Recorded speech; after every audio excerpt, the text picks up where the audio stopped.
क्या नाम हुआ आपका सर? नरेंद्र बंसल।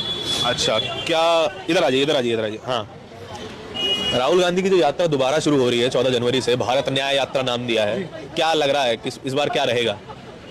देखिए, रिस्पांस तो आना चाहिए। हाँ। और मजबूत विपक्ष की मांग है। हाँ।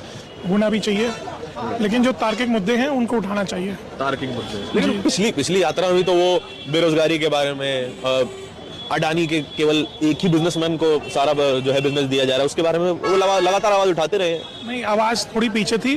और एक प्रेजेंटेशन की कोशिश ज्यादा हो रही थी। उसमें कि किसी नेता को आगे बढ़ाया जाए, लेकिन मुझे लगता है ना, देश को और देश के मुद्दों को आगे रखना चाहिए, उसके बाद किसी फेस को आगे रखना चाहिए। अच्छा, तो किस फेस को देखते हैं अभी के लिए कि 2024 में कौन बन सकता है प्रधानमंत्री? देखिए, अभी जो मजबूती से जो दिखते हैं वो तो मोदी जी ही दिखते हैं। हाँ। विपक्ष में ऐसा कोई व्यक्ति अभी दिख नहीं है। आपको पसंद है नरेंद्र मोदी? हाँ, कोई दिक्कत नहीं है। जिस तरह कुछ से काम अच्छे लगे आपको? हाँ, बिल्कुल। जैसे बताएं। इंफ्रास्ट्रक्चर पे काम हो रहा है। ठीक है। बहुत तेजी से काम हो रहा है। टेक्नोलॉजिकल डेवलपमेंट पे बहुत काम हो रहा है। टेक्नोलॉजिकल डेवलपमेंट, टेक्नोलॉजी थोड़ा ये बड़ा वेग सा टर्म है, टेक्नोलॉजिकल डेवलपमेंट। आपको चाहे टैक्सेशन को लेकर के हो, चीजें काफी क्लियर हो रही हैं। जीएसटी तो बड़ा कॉम्प्लेक्स है सर, टैक्सेशन कहाँ? मैं जीएसटी कंसल्टेंट हूँ और मुझे पता है कि पहले में और अब में कितना फर्क है। अच्छा, जीएसटी कंसल्टेंट है तो आपसे बात करने में मजा तो आएगा इस बारे में। आज से पहले कभी दही पे टैक्स नहीं था, आटे पे नहीं था, बच्चों की पेंसिल पे, नोटबुक पे, कलर्स पे, है ना, बच्चों की किताब कॉपियों पे, आटे, ये रोजाना की चीजों पे टैक्स नहीं था, जो कि एकदम नेसेसिटी है। उस पे टैक्स लगाना क्या ठीक है, बताइए जरा। मैं बताता हूँ आपको, पहले भी टैक्स था, राज्य सरकार है वैट के रूप में वैट लगाती थी, बिल्कुल वसूलती थी। हाँ। अब उसको जीएसटी का नाम ले दिया। अच्छा। उसे ब्रांडेड आइटम जो भी थे, पहले वैट के टाइम पे भी टैक्स लगता था, वैट के रूप में वसूलते थे। हाँ। हाँ, कुछ चीजों पे एक्साइज है ना, एग्जेम्प्ट होता था। जैसे किन पे? सरकार जो वसूला करती थी, वो एक्साइज के रूप में वसूलती थी टैक्सेस को। लेकिन जो पेन पेंसिल की बात आप कर रहे हैं, उन पे भी एक्साइज लगा करता था पहले भी। उन पे एक्साइज था? अच्छा। एक्साइज था। अब जीएसटी हो गया। सरकारें वैट लगाया करती थी, आज के समय में दोनों को क्लब करके जीएसटी बना दिया। हाँ। तो पहले टैक्स ज्यादा था कि अब ज्यादा है? कुछ चीजों पे अब टैक्स ज्यादा है। हाँ। और कुछ चीजों पे पहले टैक्स ज्यादा था। पहले ज्यादा था, जैसे किन चीजों पे? मैं बताऊँ आपको, जैसे कि अगर आप रेस्टोरेंट में खाना खाने जाते थे तो उत्तर प्रदेश में 15% का वैट लगा करता था। ठीक है। अब कितना है? अब 5% का है ना, जीएसटी लगता है। यस, विदाउट आईटीसी लगता है। अब बढ़ किस पे गया ये बताइए? बढ़ किस पे गया है? जैसे सीमेंट पे 28% जीएसटी लगता है। हाँ। पहले कितना था? पहले जो राज्य सरकारें लेती थी वो 14% लेती थी वैट के रूप में, और एक्साइज 12.5% लगा। अच्छा, डायमंड पे कितना टैक्स है? डायमंड पे 3.5% का। 3.5% है। और आटे के ऊपर कितना टैक्स है? 5% है। 5%। All food items are.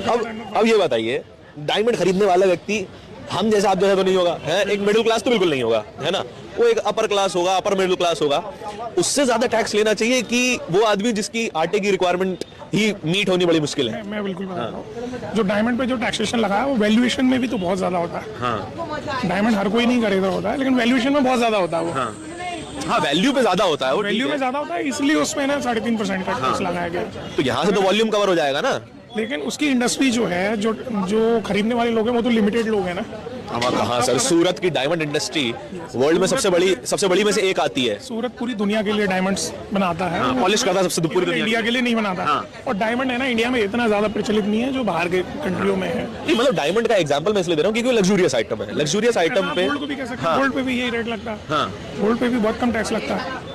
Luxurious item में मतलब जो टैक्स ज्यादा दे सकते हैं, जो सोसाइटी, जो पार्ट ऑफ सोसाइटी टैक्स ज्यादा दे सकते हैं, उसको ज्यादा चार्ज कीजिए, जो नहीं दे सकते उसको कम चार्ज कीजिए। अगर आप ऐसा करने की कोशिश करेंगे तो फिर स्मगलिंग शुरू हो जाएगी, फिर लोग 3.5% भी नहीं देंगे। अब बिल्कुल भी नहीं दिया जाएगा? बिल्कुल नहीं देंगे, फिर उसे अवॉइड करना शुरू कर देंगे। अच्छा, चलिए ये बताइए कि राहुल गांधी का मुंह कैसा लगा है दोबारा? राहुल अब तो पहले 3500-3600 किलोमीटर की यात्रा की थी, अब तो 6200 किलोमीटर की यात्रा कर रहे हैं। कैसा लग रहा है ये मुंह? सर, 6200 किलोमीटर जाने की जरूरत नहीं है। जो मुख्य मुद्दे हैं, जैसे महंगाई का मुद्दा है, उन्हें ना पॉइंट टू पॉइंट पकड़ने की कोशिश करने की जरूरत है, उन्हें पकड़ने की जरूरत है। अब कांग्रेस कंट्रोल जो राज्य सरकारें हैं, उनकी महंगाई को भी देखना चाहिए। वहाँ वो जो टैक्स लगता है पेट्रोल डीजल पे, वो ज्यादा लगता है compare to BJP ruled state. अच्छा, ये बड़ा इंटरेस्टिंग फैक्ट बताया। राजस्थान में आपको 110 रुपए लीटर पेट्रोल मिलता है, और वही अपने उत्तर प्रदेश में 96 मिलता है। तो महंगाई का आप ये देखिए ना कि कितना डिफरेंस है। वो फेयर इनफ, वो जो आपके 14-15 रुपए हैं, वो महंगाई पे इम्पैक्ट करते हैं। उसी तरीके डीजल में भी डिफरेंस है।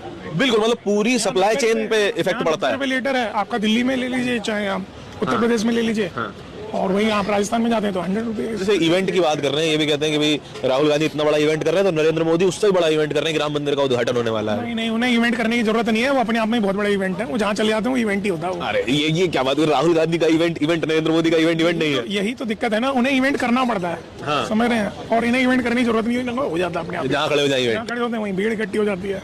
समझ रहे हैं? चलिए, थैंक यू सो मच। क्या नाम हुआ आपका? Narendra. Thank you so much for your time, thank you.